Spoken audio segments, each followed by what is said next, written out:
Nós estamos no terceiro domingo do tempo da Páscoa, na alegria do Senhor ressuscitado. Ainda com aquela mensagem, o Senhor ressuscitou verdadeiramente, aleluia. Ainda com esta mensagem bendita nos nossos ouvidos.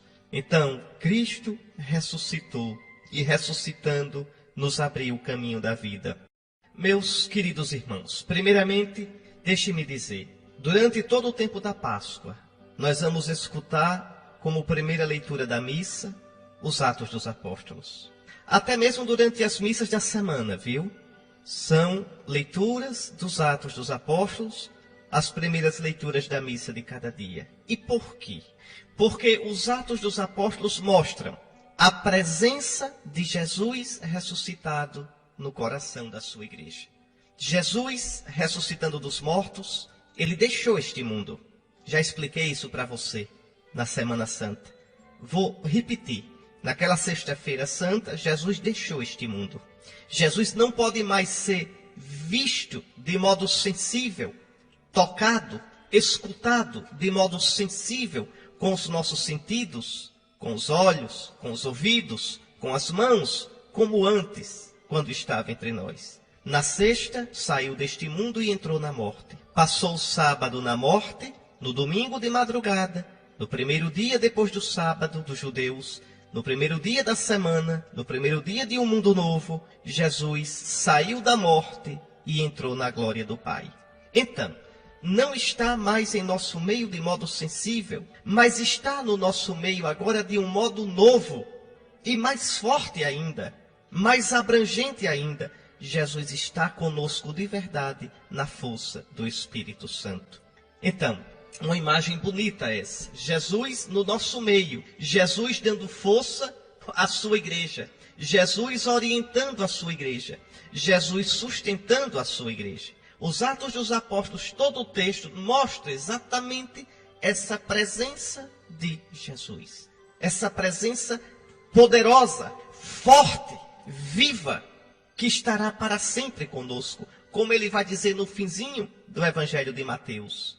Eu estarei convosco até o fim dos tempos. Aliás, no Apocalipse também há uma imagem muito bonita. Se você pegar o capítulo 1 do Apocalipse, João vê Jesus glorioso e diz que ele estava no meio de 7 candelabros. João diz, eu vi alguém como um filho do homem. Você pode olhar para Apocalipse de João 1, 13 e seguintes. No meio dos candelabros havia alguém semelhante a um filho de homem, vestido com uma túnica comprida e com uma faixa de ouro em volta do peito. Sua cabeça e seus cabelos eram brancos como lã alvejada, igual à neve, e seus olhos eram como chama de fogo. Seus pés pareciam de bronze incandescente no crisol, e sua voz era como fragor de águas torrenciais. Na mão direita tinha 7 estrelas. De sua boca saía uma espada afiada de 2 gumes, e seu rosto era como o sol no seu brilho mais forte. Quem é este tão bonito? Quem é este tão impressionante? É Jesus, nosso Senhor. João, no Apocalipse, procura mostrar como Jesus se encontra agora, glorioso. Vamos pegar aqui um pouquinho, você vai entender já porque eu estou citando agora o Apocalipse de João, depois de ter falado dos Atos dos Apóstolos. Olhe como Jesus está bonito. Alguém semelhante a um filho de homem. É Jesus homem. Jesus com seu corpo glorioso. Mas uma glória tão grande, tão transfigurado pela potência do Espírito Santo, que não pode nem ser descrito direito. João descreve Jesus aqui com imagens. Primeiro diz, alguém semelhante a um filho do homem, vestido com uma túnica comprida. Que túnica é essa? A túnica do sacerdote. Aquela túnica inconsútil, sem costura, que João vai apresentar no capítulo 19 do Evangelho dele, quando diz que os guardas sortearam a túnica de Jesus porque era sem costura. Sem costura era a túnica do sumo sacerdote. Então veja, Jesus vestido com uma túnica comprida e com uma faixa de ouro em volta do peito. O que significa essa faixa de ouro? Significa que Jesus é rei.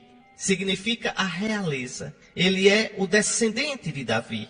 Ele é aquele rei eterno que fora prometido a Israel. Rei dos reis, Senhor dos senhores. Sua cabeça e seus cabelos eram brancos como lã alvejada, igual à neve. Por que Jesus aparece de cabelos brancos? Porque o cabelo branco significa a eternidade. É aquele que vem do começo dos tempos. E significa também a sabedoria, a ancianidade, a venerabilidade. Mais ainda, e seus olhos eram como chama de fogo. Seus pés pareciam de bronze incandescente no crisol. Então, Jesus agora é todo glorioso. Esse fogo aqui é a imagem do Espírito Santo. Então, o olhar de Jesus tudo penetra. O fogo, ele tem 3 propriedades. O fogo primeiro ilumina. Depois, ele queima. Aquilo que é ruim é devorado pelo fogo. E depois ele incandesce. Aquilo que é sólido, aquilo que é forte, torna-se incandescente. Ora, esse é o olhar de Jesus, penetra tudo com o fogo do seu Espírito. Queima o pecado, destrói o pecado. E aquilo que foi amor, aquilo que é virtude, aquilo que é bondade, é transfigurado em glória. Então, que coisa impressionante.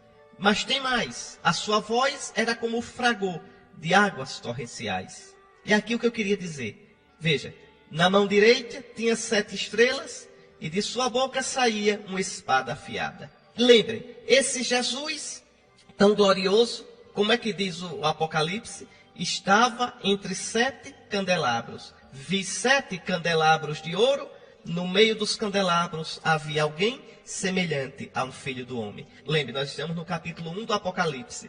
Aí no versículo 20, João vai dizer, as 7 estrelas são os anjos das 7 igrejas, os anjos aqui, os bispos, e os 7 candelabros são as 7 igrejas.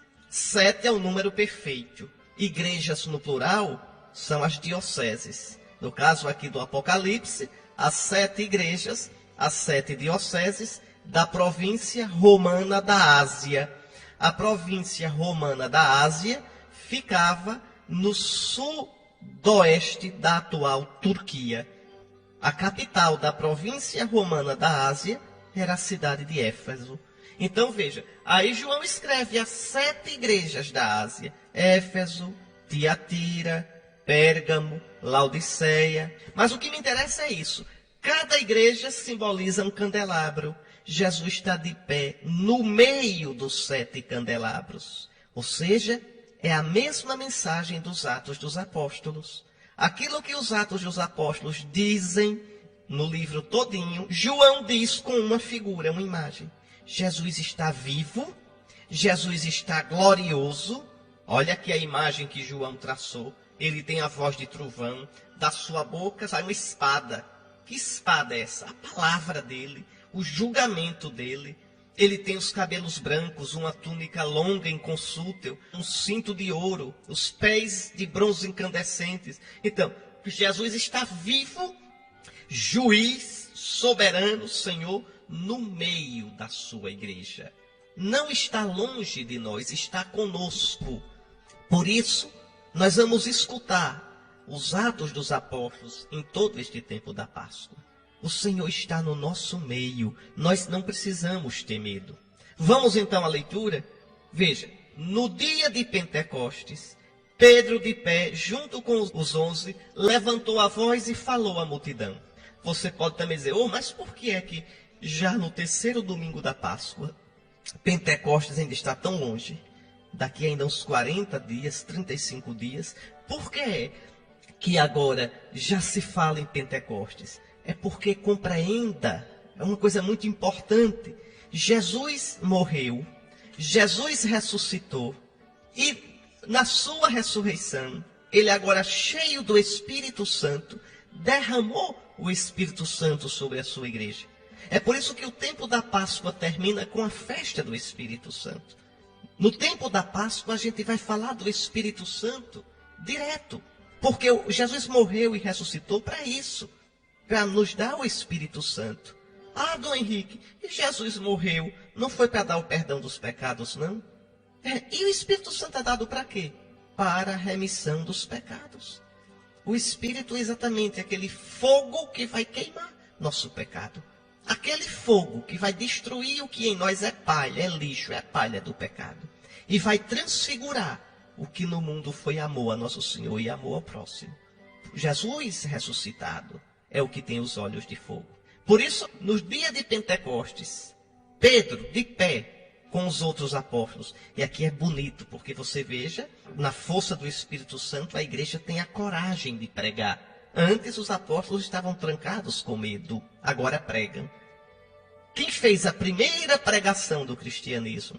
O chefe da igreja, Pedro. Pedro. É interessante, a igreja de Cristo, ela tem pastores legítimos. Hoje é tão triste, viu? Às vezes é divertido, a gente até ri com a picaretagem. Mas é triste, olhando direitinho. Tantos se dão a si o nome de pastores, missionários, bispos, apóstolos. É muita picaretagem. Ora, meus irmãos, ninguém pode se autoproclamar bispo, ou apóstolo, ou pastor, ou o que for, sem realmente ter recebido de Cristo, pela imposição das mãos dos legítimos apóstolos de Cristo, esta missão. Pastores legítimos da igreja são os sucessores dos apóstolos, os bispos, em comunhão com o legítimo sucessor de Pedro, o Papa. Então é bonito isso aqui, é bonito. Pedro de pé, o grupo dos 11 ali, e Pedro de pé anuncia a Israel, primeiro a Israel, mas já também aos pagãos, a quem quiser ouvir. Homens de Israel, escutai. Jesus de Nazaré, que vós conhecestes, foi um homem aprovado por Deus, com os milagres, com os prodígios. Deus, olha aqui que palavra misteriosa, Deus em seu desígnio e previsão, determinou que Jesus fosse entregue pelas mãos dos ímpios. Estava no plano de Deus que Jesus morresse e ressuscitasse para nos salvar. Jesus vai dizer, lá em Lucas 24, vai dizer àqueles dois no caminho de Emaús, não era necessário que o Messias sofresse tudo isso e depois entrasse na glória? Ele mesmo vai dizer no Horto das Oliveiras, está lá no capítulo 14 de São Marcos, Pai, se este cálice puder passar sem que eu beba. Veja, mas o Pai não, o Pai quis que ele bebesse o cálice. Estava no plano de Deus. Ah, Dom Henrique, se está no plano de Deus, então ninguém foi culpado. Foi sim, porque o plano de Deus não tira a nossa liberdade. Aqui está um mistério que a gente não vai entender nunca. A providência de Deus não pisa a minha liberdade.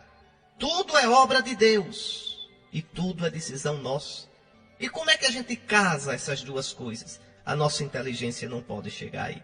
Observe como São Pedro diz, olha, escute. Deus, em seu desígnio e previsão, determinou que Jesus fosse entregue pelas mãos dos ímpios, e vós o matastes pregando numa cruz. A culpa é vossa. Ah, mas não foi Deus? Não, a culpa é vossa.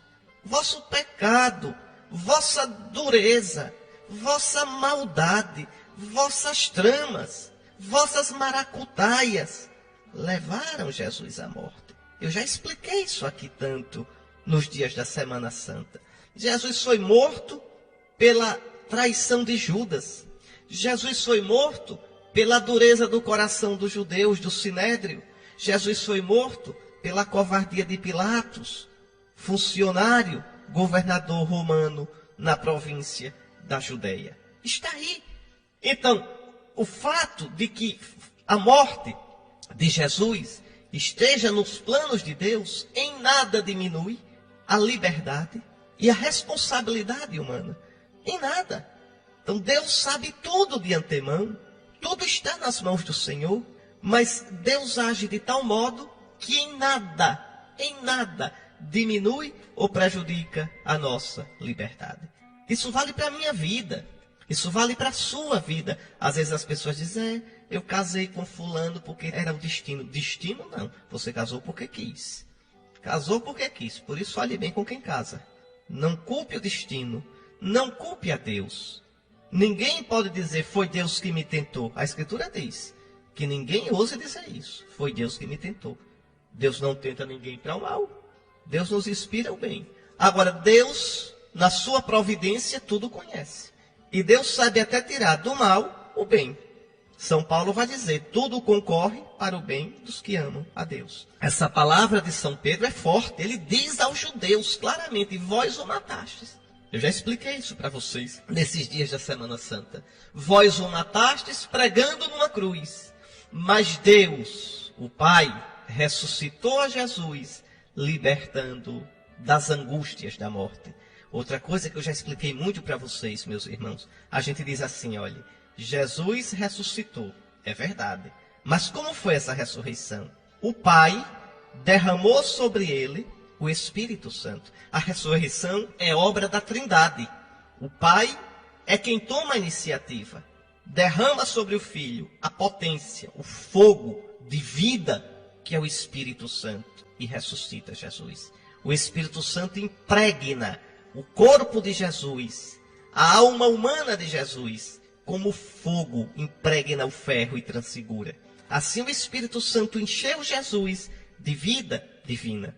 Então, Deus ressuscitou a Jesus, libertando-o das angústias da morte, porque não era possível que a morte o dominasse. Aí é que está. Jesus é a vida. Eu sou a vida. Eu sou a ressurreição e a vida. A morte foi engolir Jesus, quebrou-se todinha. Jesus estourou a morte por dentro. A morte não pode dominar aquele que é o príncipe da vida, o vivente, o Senhor da vida. E aí, São Pedro cita o Salmo, colocando na boca de Jesus, de um modo lindo, as palavras do Salmo. Olha, aqui aparece muito bonito os sentimentos de Jesus ao morrer. Os sentimentos de Jesus no sepulcro. Repare que coisa linda. Eu via sempre o Senhor diante de mim, pois está à minha direita, para eu não vacilar. Isso mesmo. Na sua cruz, ali se acabando de dor, deitado o cadáver no sepulcro, Jesus está em paz. Eu via sempre o Senhor diante de mim, pois está à minha direita, para eu não vacilar.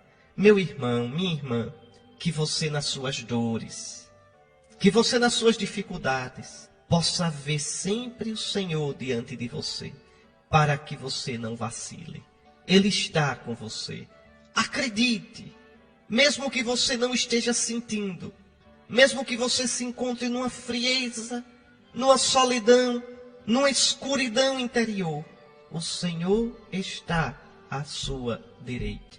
Eu via sempre o Senhor diante de mim, pois está à minha direita, para eu não vacilar. Alegrou-se por isso o meu coração, e até minha carne repousará na esperança. Que palavra bonita. Jesus repousando no túmulo, mas mais do que no túmulo, ele repousa na esperança. Que esperança?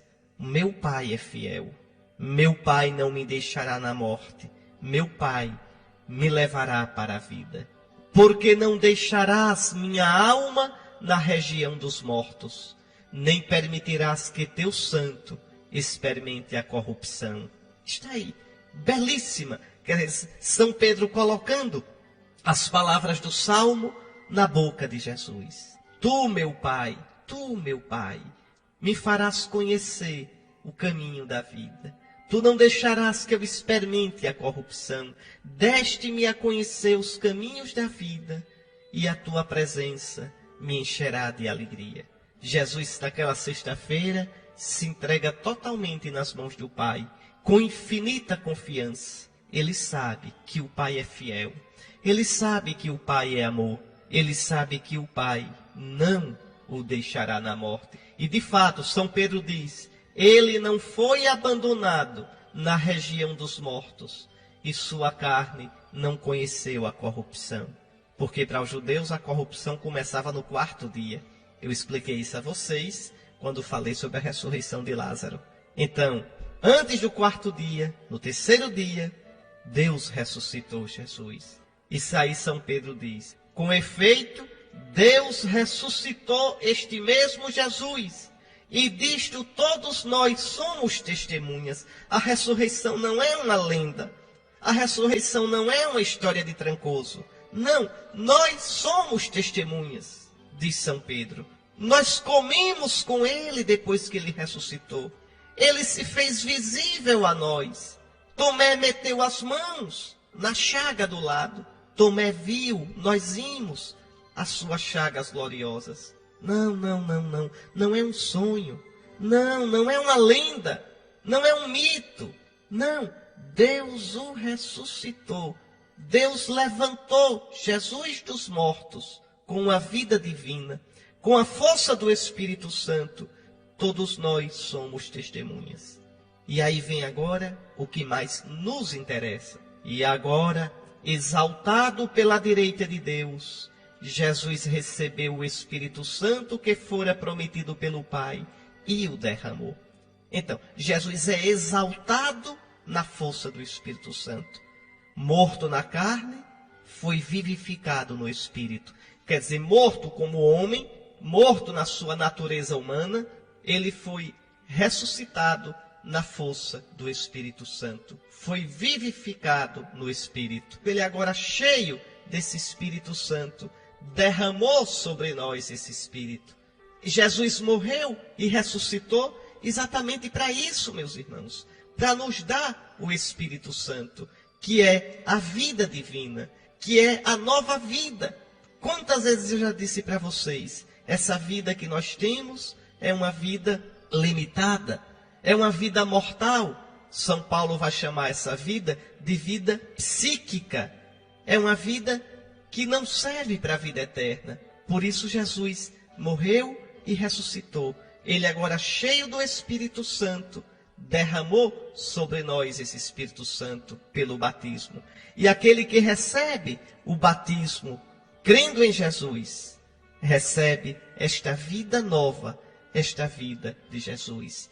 Por isso São Pedro diz, exaltado pela direita de Deus Pai, Jesus recebeu o Espírito Santo. Não é que primeiramente ele ressuscitou e depois recebeu o Espírito Santo. Não, ele foi exaltado à direita de Deus Pai, exatamente recebendo o Espírito Santo. E agora, cheio desse Espírito Santo, ele derramou sobre nós esse Espírito. E como é que ele nos dá esse Espírito? Como é que a gente recebe esse Espírito? Pelo sacramento do batismo. Já disse isso tantas vezes para vocês. Aquela água do nosso batismo é símbolo do Espírito Santo.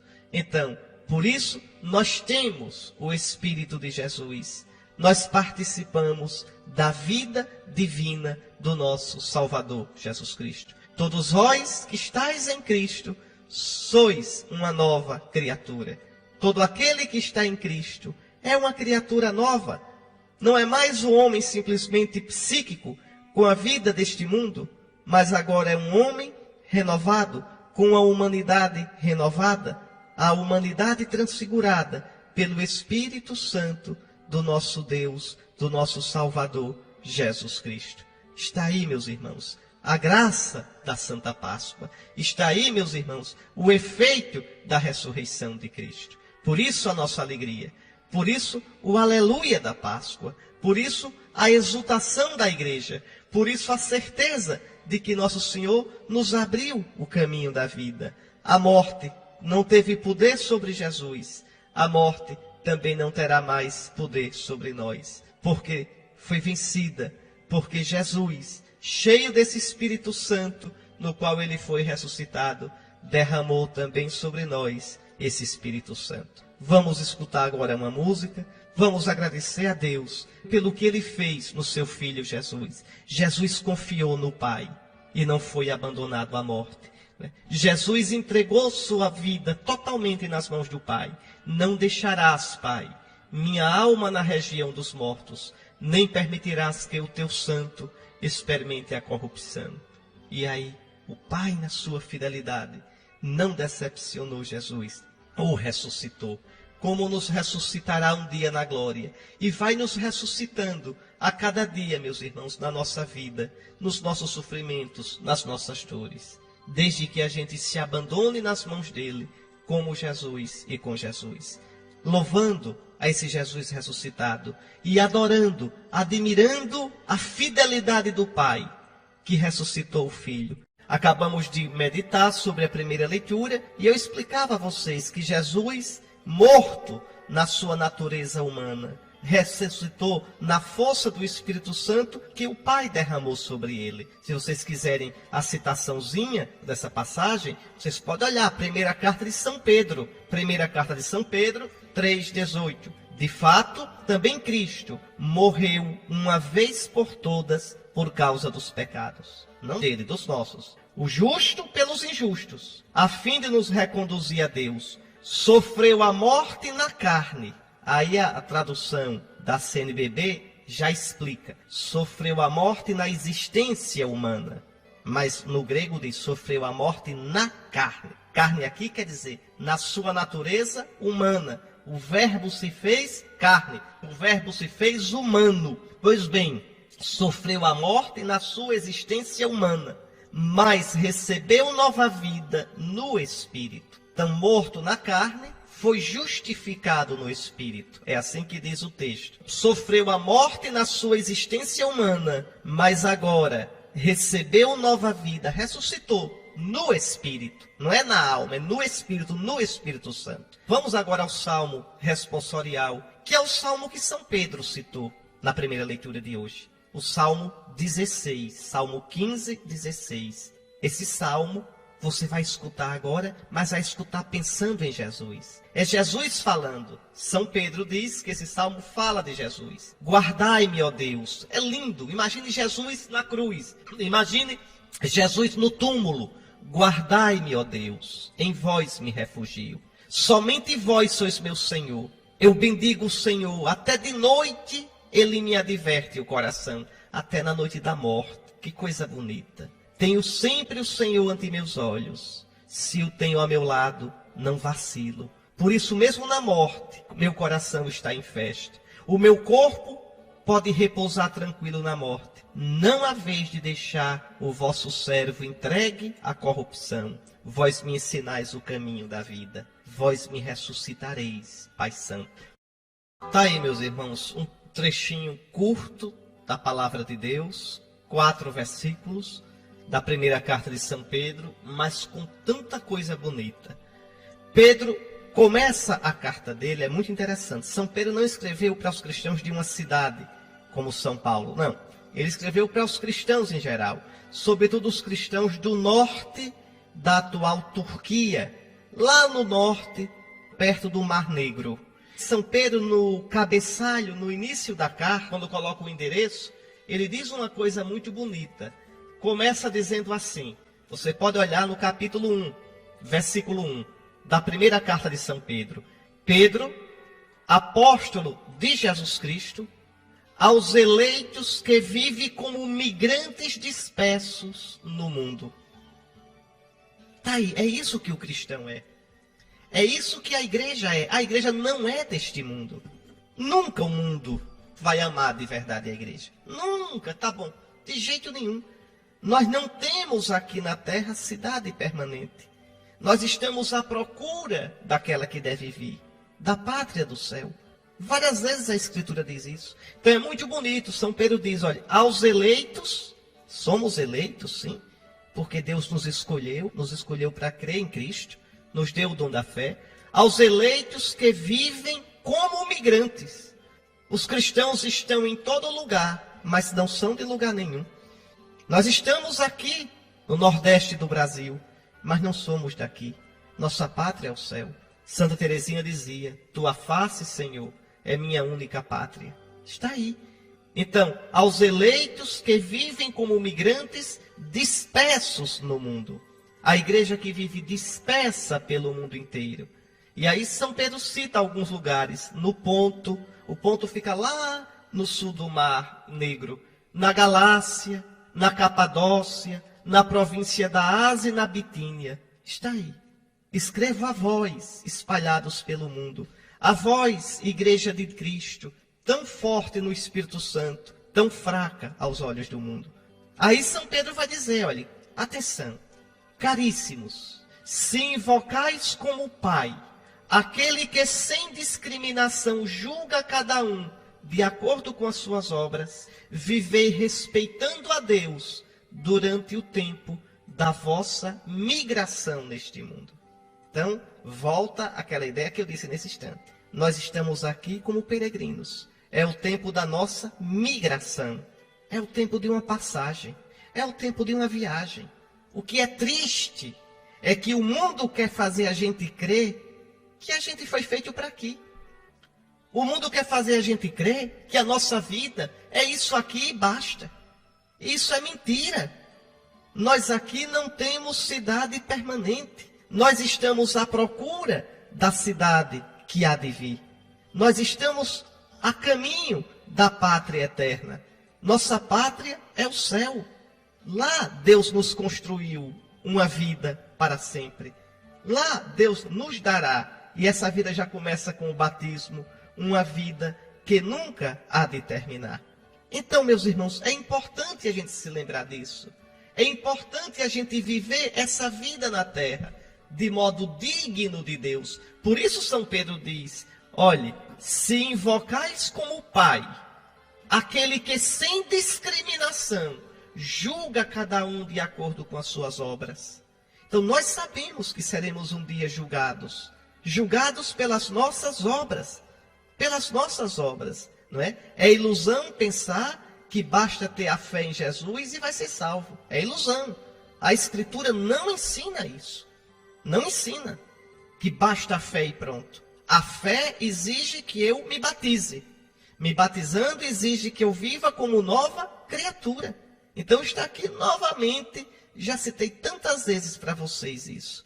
E aqui, novamente, São Pedro dizendo, se invocais a Deus como Pai, então vivei respeitando a Deus durante o tempo desta vida, desta migração, porque Ele julga cada um de acordo com as suas obras.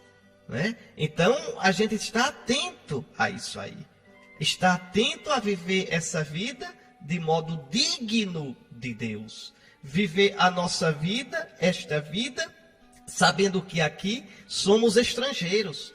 Você se lembra daquele texto tão bonito de Hebreus, do capítulo 11, quando o autor da carta aos Hebreus fala sobre a fé dos nossos antepassados, ele diz, Hebreus 11, versículo 13, 14, versículo 16, ele diz, todos estes morreram firmes na fé, se declararam estrangeiros e peregrinos na terra que habitavam. Os que assim falam, demonstram estar buscando uma pátria. E realmente, vejam, uma pátria, a nossa pátria é o céu. Mas agora, eles desejam uma pátria melhor, isto é, a pátria celeste. Por isto, Deus não se envergonha deles ao ser chamado seu Deus, pois até preparou uma cidade para eles. Que coisa mais linda! A nossa pátria é o céu. Aqui nós somos migrantes. Aqui nós somos estrangeiros no mundo que passa. Por que é, meus irmãos, que a gente tem tanto medo de lembrar isso? Que aqui estamos de passagem e que lá, na glória, é que permaneceremos para sempre. Por que a gente tem tanto medo de lembrar isso? Pois São Pedro diz, então vivei respeitando a Deus enquanto migrais neste mundo. E mais ainda, nós sabemos que fomos resgatados da vida fútil dos pagãos, dos nossos antepassados que eram pagãos. Fomos resgatados. Você deve ter amigos que vivem uma vida fútil. Você deve ter até parentes que vivem uma vida fútil. Mas graças a Deus, você pela fé foi resgatado dessa vida fútil, dessa vida mundana, resgatado não com ouro, não com prata, mas resgatado pelo precioso sangue de Cristo. Você custou o sangue de Cristo. Tantos não creem, você crê pela graça de Cristo. Tantos não têm esperança no mundo, você tem esperança em Jesus Cristo, porque Ele resgatou você pelo sangue da sua cruz. Então, fomos resgatados pelo precioso sangue de Cristo, como de um cordeiro sem mancha nem defeito. Sim, como aquele cordeiro que os judeus matavam na Páscoa, Jesus é o verdadeiro Cordeiro que morreu para tirar o pecado do mundo. E aí, São Pedro diz uma palavra misteriosíssima. Olha o que ele diz. Escute, falando sobre Cristo, sobre esse Cordeiro. Antes da criação do mundo, ele foi destinado para isso. Isso é um mistério muito grande. Eternamente, olha, Deus sabe tudo. Aquilo que eu comentava com vocês quando explicava a primeira leitura. Deus já criou o mundo pensando em Cristo morto e ressuscitado. Deus já sabia que o homem pecaria. Deus já sabia que no amor dele, ele mandaria o seu filho. Tudo foi criado através de Cristo morto e ressuscitado e para o Cristo morto e ressuscitado. Então está aqui São Pedro diz, olha, antes da criação do mundo, ele foi destinado para isso. Para ser o Cordeiro sem mancha nem defeito, que com o seu precioso sangue nos salva. E neste final dos tempos, ele apareceu por amor de vós. Eternamente, o Pai sonhava com esse Filho morto e ressuscitado. E agora, no final dos tempos, nos últimos tempos, ele apareceu. Ele veio ao mundo e se entregou por nós. Está aí. Por ele é que alcançastes a fé em Deus. Ah, se não fosse Cristo, a gente ainda seria pagão. Ah, se não fosse Cristo, a gente ainda estaria crendo na religião dos índios, na religião dos nossos ancestrais africanos, na religião dos antigos celtas, o povo do qual veio os portugueses. Está aí. Mas não. Graças a Deus que nos mandou Jesus. E agora por Jesus a gente crê em Deus. Deus o ressuscitou dos mortos e lhe deu a glória. E assim a vossa fé e a vossa esperança estão em Deus. É assim que a gente deve viver no mundo. Como é triste a gente olhar o Brasil, olhar a Europa, olhar a nossa América, cristã de nome, e com tantos, a grande maioria, vivendo como pagãos, vivendo atolados nas coisas desse mundo. Se preocupa com tanta coisa, mas as pessoas se esquecem que aqui somos estrangeiros, que aqui somos peregrinos, que nossa pátria é o céu, onde está Jesus. Lembram da segunda leitura da missa do dia da ressurreição, da carta aos Colossenses? São Paulo dizia, se ressuscitastes com Cristo, procurai as coisas do alto, onde Cristo está sentado à direita de Deus. Né? São Paulo dizia isso, buscai as coisas do alto. Vós morrestes e a vossa vida está escondida com Cristo em Deus. Está lá, Colossenses capítulo 3, versículos 1 e seguinte. Então buscai as coisas do alto, a vossa pátria é o céu. Meus queridos irmãos, esse evangelho você ouviu se você foi à missa no domingo da ressurreição pela tarde ou à noite. Porque no domingo da ressurreição, pela manhã o evangelho é um, e à tarde o evangelho é esse. E agora ele volta nesse terceiro domingo de Páscoa. É um evangelho belíssimo. Como eu já expliquei domingo atrasado, eu vou ser breve e vou chamar a atenção para alguns pontos importantes dele. Primeiro, esses dois discípulos, dois irmãos nossos, dois cristãos, vão no caminho da vida.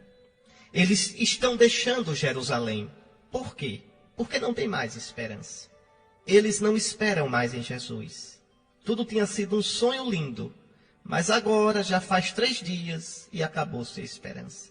Nós esperávamos que fosse ele quem iria resgatar Israel. Esperávamos. Então eles estão arrasados. Não tem coisa mais triste do que um sonho desfeito. O sonho de uma vida.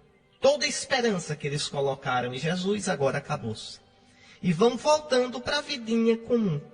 Como tantas vezes a gente é tentado a fazer. A largar tudo. A dizer, pronto, vou dar um tempo, deixa para lá, vou viver minha vida. Vou viver para mim. Pronto. Às vezes diante de uma decepção na comunidade, de uma decepção na paróquia, a gente é tentado a fazer isso. Então lá vão eles pela estrada da vida. Vão conversando sobre todas as coisas que tinham acontecido. O problema é que eles conversam sobre o que aconteceu sem um olhar de fé. tem um modo inspirado na luz da fé de ver as coisas, e tem um modo de ver as coisas que é simplesmente humano, na medida humana, e aí a gente só vê a casca. É assim que esses dois estão caminhando. Então, no caminho da vida, na desilusão desses dois, Jesus se aproxima. E eles estão tão cegos que não reconhecem Jesus. E realmente não poderiam reconhecer, porque agora Jesus ressuscitado só pode ser visto por quem ele quer. E só pode ser reconhecido quando ele se faz conhecer. Senão, não pode. Porque ele agora está todo glorioso. É aquele que tem os olhos de fogo. É aquele que tem os pés incandescentes. Quer dizer, é aquele que não pertence mais a esse mundo. Que está todo em glória. E aí Jesus cutuca os dois. Pergunta, o que ides conversando pelo caminho? E São Lucas diz, eles pararam com o rosto sombrio, com o rosto triste.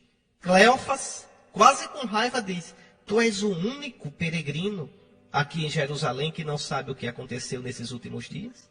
E conta, né, como nossos chefes mataram Jesus, que foi um homem poderoso diante de Deus. Nós esperávamos que ele fosse libertar Israel. Apesar de tudo, já faz 3 dias, isso acabou. Nada mais acontece. Umas mulheres vieram com a história de que ele ressuscitou. 2 dos nossos. Quem são os 2? É só olhar o Evangelho de João. Os 2 são Pedro e João. 2 dos nossos foram ao túmulo. Encontraram lá tudo como as mulheres disseram, mas ninguém viu Jesus. Viu o túmulo vazio. Viram o túmulo vazio, viram lençóis, mas isso não quer dizer nada. Pronto. Não é? Ninguém viu esse Jesus. E aí então Jesus os repreende. Como sois sem inteligência? Como sois lentos para crer? Será que Cristo não devia sofrer tudo isso para entrar na sua glória? É interessante aqui, né? Será que o Cristo não devia? Outra tradução, não era necessário que o Cristo sofresse isso? Era necessário. Você ouviu na primeira leitura São Pedro dizendo que fazia parte do plano de Deus que Jesus morresse. E você escutou também São Pedro, na segunda leitura, também na primeira carta de Pedro, dizendo que Deus preparou Jesus antes da criação do mundo como um cordeiro predestinado, pronto para ser sacrificado por nós. Então era necessário, mas eu repito o que já disse quando expliquei a primeira leitura. Era necessário, mas isso em nada tira a culpa de quem o entregou. E em nada tira a liberdade de Jesus, que livremente se entregou. Pai, seja feita a tua vontade e não a minha. Então, será que o Cristo não devia sofrer tudo isso para entrar na glória? Aí Jesus faz uma coisa linda. Pega o Antigo Testamento todinho e começa a repassar com aqueles dois. Vai mostrando as passagens todinhas que falavam da paixão do Messias, do sofrimento do Messias e da vitória final do Messias. E enquanto Cristo vai falando, o coração deles vai ardendo de alegria. A história vocês sabem. Quando chegam a Emaús, Jesus finge que vai mais adiante e eles pedem, né? Fica conosco, pois já é tarde e a noite vem chegando. Aquele estrangeiro, aquele peregrino fica, entra, senta-se à mesa e nem espera que o dono da casa, que deveria ser Cleófas, se sirva. Ele mesmo toma o pão, abençoa, parte e distribuiu. Olha, esses 4 gestos, tomou o pão, deu graças, partiu e deu, são os gestos da Eucaristia. Gestos que Jesus realizou na multiplicação dos pães. Gesto que Jesus realizou na última ceia. Aqueles 2 discípulos conheciam esses gestos. Os olhos deles se abrem e eles reconhecem Jesus. E aí Jesus desaparece. Por que Jesus desaparece? Porque agora está claro. Toda vez que os discípulos meditarem na Escritura e partirem o pão, vão encontrar Jesus. Aqui você preste atenção que São Lucas está dando uma mensagem. Isso foi no domingo da ressurreição à tarde. Todo domingo, quando a gente, no caminho da vida, escutar a Escritura e depois partir o pão, a gente pode ter certeza. É Jesus que está ali conosco.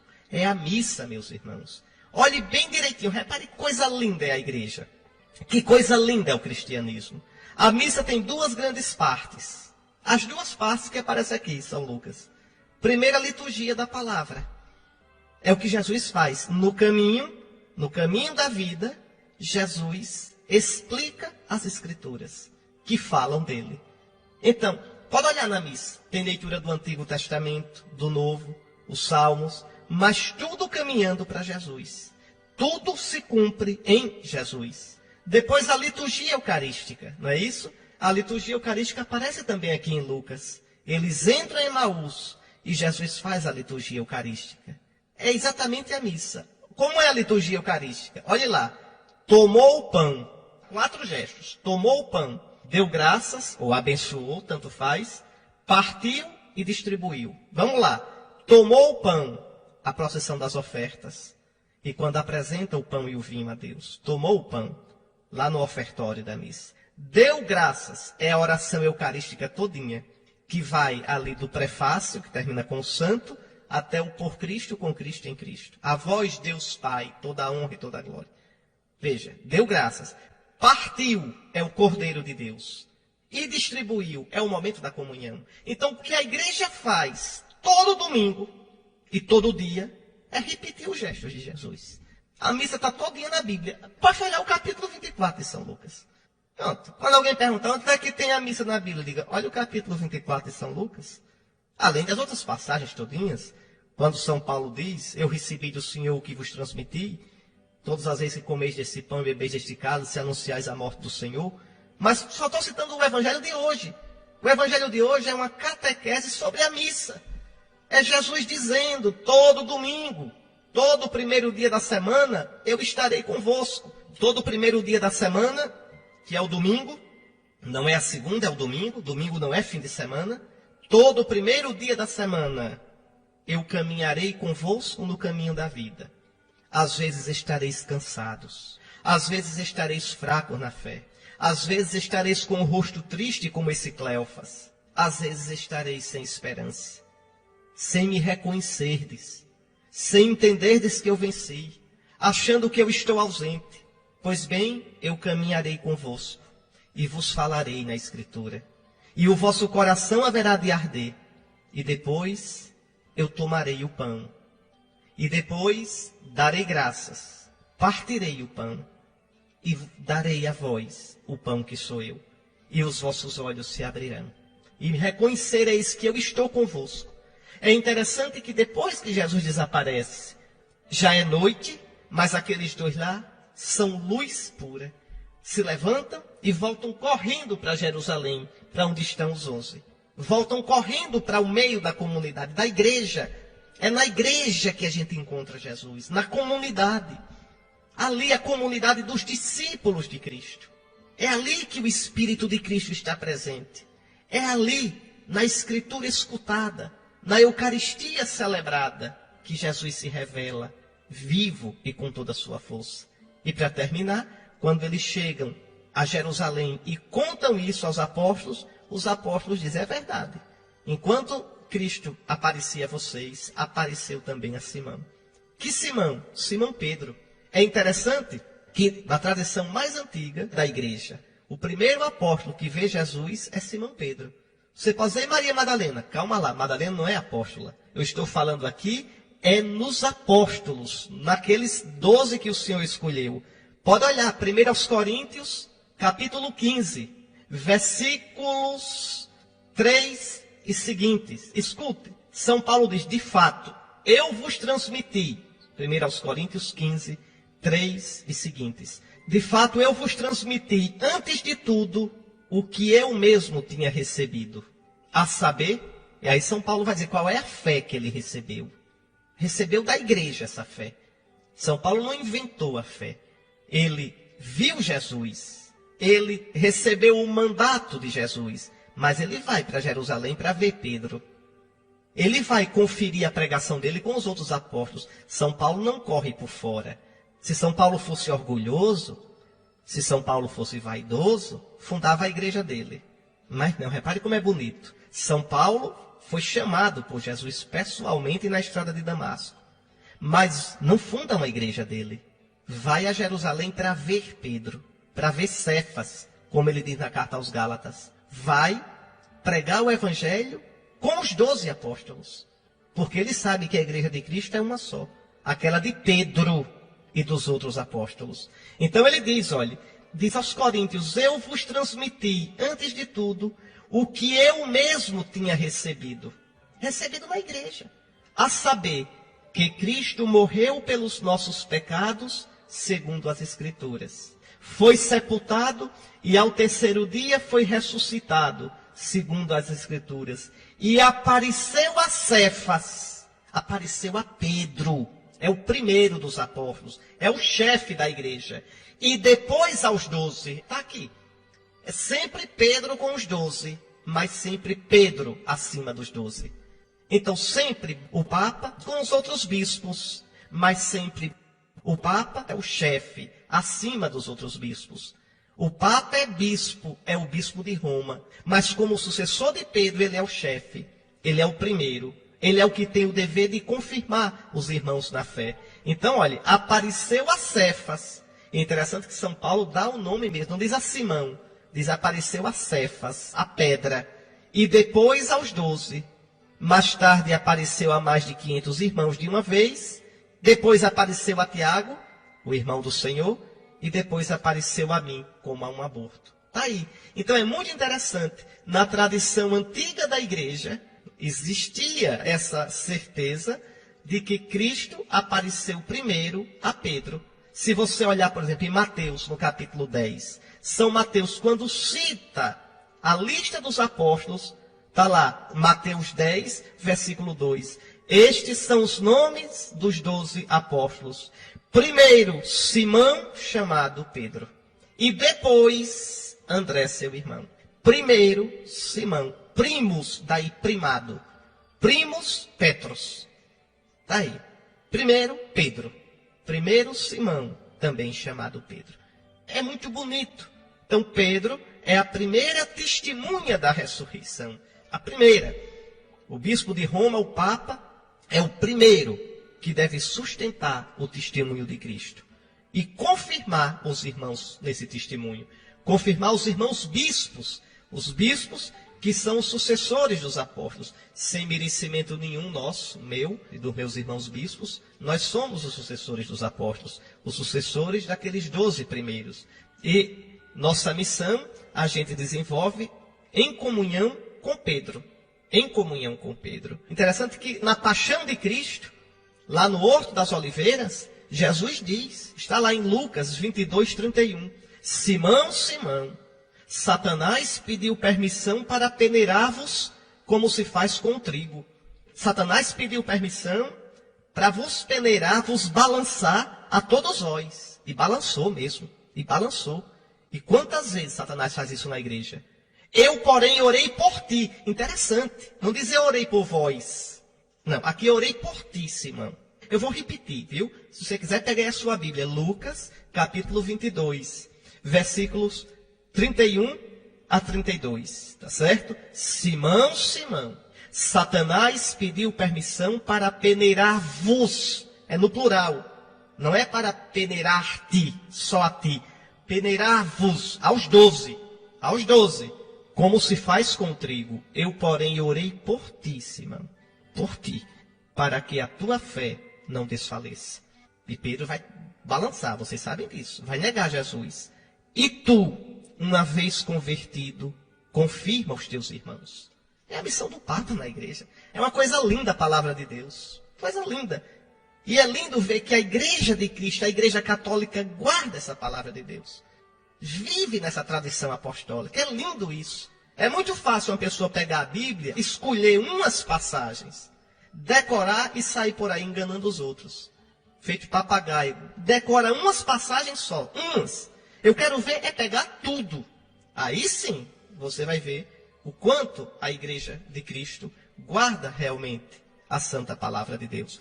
Que nosso Senhor ressuscitado, com a potência do seu Espírito, esteja sempre presente na sua vida.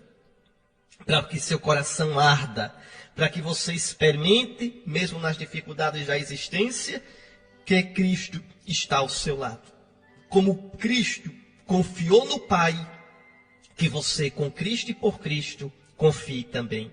Lembrando, como São Pedro nos recordou, que nós estamos nesse mundo em transição, de passagem. Como diz a carta aos Hebreus, bem no finzinho, né? A carta aos Hebreus diz de um modo muito bonito, nós não temos aqui na terra cidade permanente, mas estamos à procura daquela que está para vir. Você pode olhar o capítulo 13 da carta aos Hebreus, versículo 14. Não temos aqui cidade permanente, mas estamos à procura da que está para vir. Então, com coragem, vamos adiante, começando mais uma semana. Que Nosso Senhor abençoe você. E agora, de todo o coração, eu dou a você, a sua família, a bênção. O Senhor esteja convosco. Ele está no meio de nós. Abençoe-vos o Deus Todo-Poderoso, Pai, Filho e Espírito Santo. Glorificai o Senhor com a vossa vida.